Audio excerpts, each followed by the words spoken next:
அனைவருக்கும் வணக்கம். மீன ராசி செப்டம்பர் மாத ராசி பலனை பார்ப்போம். பூரட்டாதி, உத்தரட்டாதி, ரேவதி இந்த 3 நட்சத்திரத்துக்கும் இது பொருந்தும். நம்ம சேனலை முதல் முறையா பாக்குற மாதிரி இருந்தா சப்ஸ்கிரைப் பண்ணுங்க, லைக் பண்ணுங்க, ஷேர் பண்ணுங்க, அந்த பெல் பட்டனையும் தட்டி விடுங்க. வருமானம் வர்றதுக்கும் குடும்பத்துல நிம்மதியா இருக்கிறதுக்கும் எளிய பரிகாரம் இந்த வீடியோல எண்டுல நான் சொல்றேன். இப்ப நம்ம ராசி பலனுக்கு போலாம். மீனத்தோட அதிபதி குரு பகவான். அந்த குரு பகவான் கேந்திரத்துல மிதுனத்துல நிக்கிறாரு. சனி பகவான் மீனத்துல இருக்காரு. வக்ரமாயி கும்பத்துல இருந்து வேலை செய்யறாரு. கடகத்துல சுக்கிரன், சிம்மத்துல சூரியன், புதன், கேது இருக்காங்க. கன்னியில செவ்வாய் இருக்காரு. செப்டம்பர் 13ஆம் தேதி துலாத்துக்கு வந்துருவாரு. இந்த மாசத்துல 4 கிரகம் பேச்சு ஆகுது. எப்படின்னாக்க புதன் 14ஆம் தேதி, சூரியன் 5ஆம் தேதி, சுக்கிரன் 14ஆம் தேதி, செவ்வாய் 13ஆம் தேதி இப்படி பயிற்சி ஆகுறாங்க. இப்ப நம்ம ராசி பலனை பார்க்கலாம். மீனம். மீனத்தோட அதிபதி குரு பகவான் தான். அந்த குரு பகவான் இப்ப நிக்கிறது 4ஆம் இடத்துல நிக்கிறாரு. அவரு 1க்கும் 10க்கும் உடையவர். 4ஆம் இடத்துல அவரு வேலை செய்யறாரு. இப்ப மீன ராசிக்காரங்களாம் ஒர்க் ஃப்ரம் ஹோம் அப்படின்ற ஒரு அமைப்புலதான் இருப்பாங்க. வீட்டுல இருந்து வேலை செய்யற மாதிரி தான் இருப்பாங்க. இல்லாட்டினா வீட்டு பக்கத்துல இருந்து வேலை செய்யற மாதிரி ஒரு அமைப்பு தான் அவங்களுக்கு கிடைக்கும். அதே டயத்துல ரியல் எஸ்டேட் பண்றவங்க, வீடு வாங்கி விற்கிறவங்களுக்கு இது ஒரு அருமையான காலகட்டமா இருக்கும். மீனத்துக்கு ஜென்ம சனி போயிட்டு இருக்கு. ஜென்ம சனி என்ன பண்ணும்னா முக்கியமா வியாதி தான் கொடுக்கும். கடன் நோய் எதிரிய கொடுக்கறது தான் சனியோட வேலையா இங்க இருக்கு.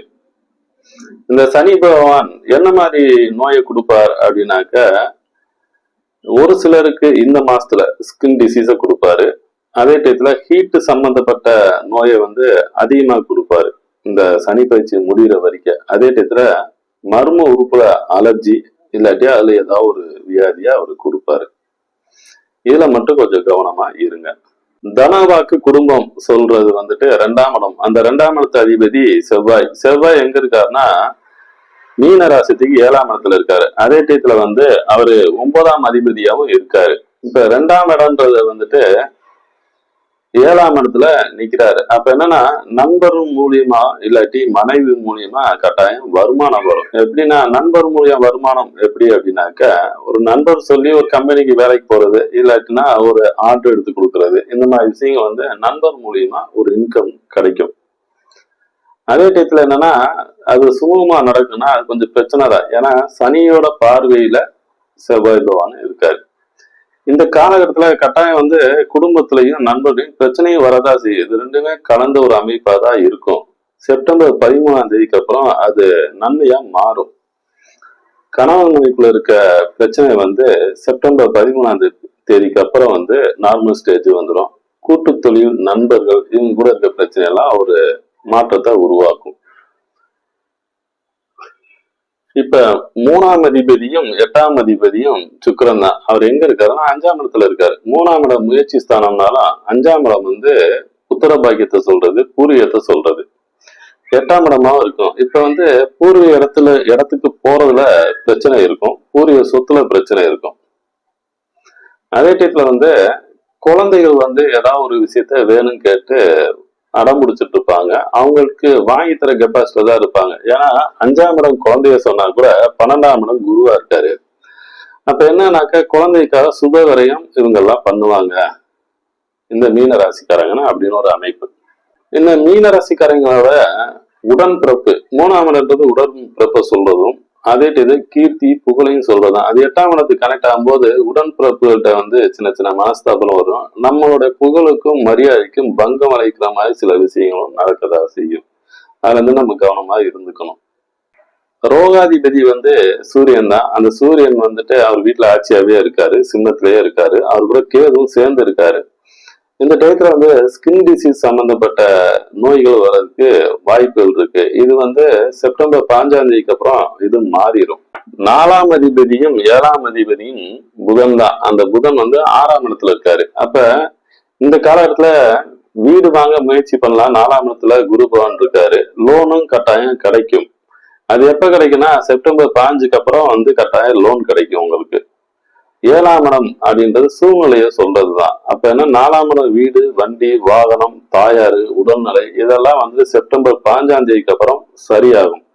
ஏன் கேட்டாக்க அந்த புதன் பகவான் வந்துட்டு செப்டம்பர் 15ஆம் தேதிக்கு அப்புறம் வந்து கன்னி வீட்டுக்கு வந்துருவாரு. அந்த கன்னி வீட்டுல அவர் உச்சமும் ஆகுவாரு. அப்ப என்னன்னாக்கா 4ஆம் இடம் சார்ந்த விஷயங்கள் நன்மையவே கொடுக்கும். எப்படின்னாக்கா ஒரு வண்டி வாங்கினா ஈஸியா வாங்கிடலாம். ஆனா 7.5 சனி போயிட்டு இருந்தாலும் அது விரயத்தை தான் கொடுக்கும். அதனால சுபவிரயமா நம்ம மாத்திக்க முடியும். வீடு வாங்கலாம், வீடை மாத்தலாம், வீடை ஆல்ட்ரேஷன் பண்ணலாம். 7ஆம் இடம்ன்றது மனைவி ஸ்தானத்தை சொல்லும் போது இப்ப சனி பகவான் பாவத்தன்மையில இருக்காரு. 7ஆம் இடத்துல புதன் வந்துட்டா அப்படின்னாக்க அங்க வந்து ஆட்சி ஆயிடுவாரு, அதாவது உச்சமாயிருவாரு. அப்ப கணவன் மனைவிக்குள்ள இருக்க ஒரு அந்யோன்யம் வர ஆரம்பிச்சிடும். கூட்டு தொழிலும் நல்லா இருக்கும். நண்பர்களுக்கு கூட இருக்க பிரச்சனையும் சுமூகமா முடிஞ்சிடும். குருவோட பார்வையில இருந்து சுபத்தன்மை அடைஞ்சார். 2ஆம் அதிபதி 8ஆம் இடத்துல இருக்கும் போது என்னன்னா குடும்பத்துல பிரச்சனை தான். அந்த பிரச்சனை பெரிய லெவல்ல போகாது. குருவோட பார்வையில இருக்கனால பெரிய லெவல்ல அது போகாது. 11ஆம் அதிபதியும் 12ஆம் அதிபதியும் சனி பகவான் தான். அவர் வந்து ராசியிலே நிக்கிறாரு. 11ன்ற லாபமும் 12ன்ற விரயத்தையும் ஜாதகர் சந்திச்சுட்டே தான் இருப்பாரு. 7.5 சனி போயிட்டு இருக்கனால அவரை வந்து சுப விரயமா மாத்திக்கலாம். குரு பகவான் 7ஆம் பார்வையா தனுச பார்ப்பாரு. அது வந்து மீனத்துக்கு வந்து 10ஆம் இடமா இருக்கும். அப்ப தொழில இருக்க பிரச்சனையும் வந்து கொஞ்சம் கொஞ்சமா மாற்றத்தை கொடுக்கும். அதே மாதிரி குரு பகவான் வந்து தன்னோட 9ஆம் பார்வையா சனியும் ராகுவும் சேர்ந்து நிக்கிறாங்க. சுப விரயத்தை கொண்டு போறதுதான் ராகு பிளஸ் சனியோட வேலையா இருக்கும். 12ஆம் இடத்துல இருந்து அவங்க வேலையை செய்யறாங்க. குடும்பத்துல நிம்மதி இருக்கவும், வருமானம் பெருகவும் எளிய பரிகாரம் என்னன்னா பூரட்டாதி நட்சத்திரக்காரங்க வந்து கருப்பெல்லு 350 ரூபாய் வாங்கி நவகிரகத்துல இருக்கிற சனிபானுக்கு வச்சு வேண்டி வந்தாக்க இந்த பிரச்சனை எல்லாம் சால்வ் ஆகும்.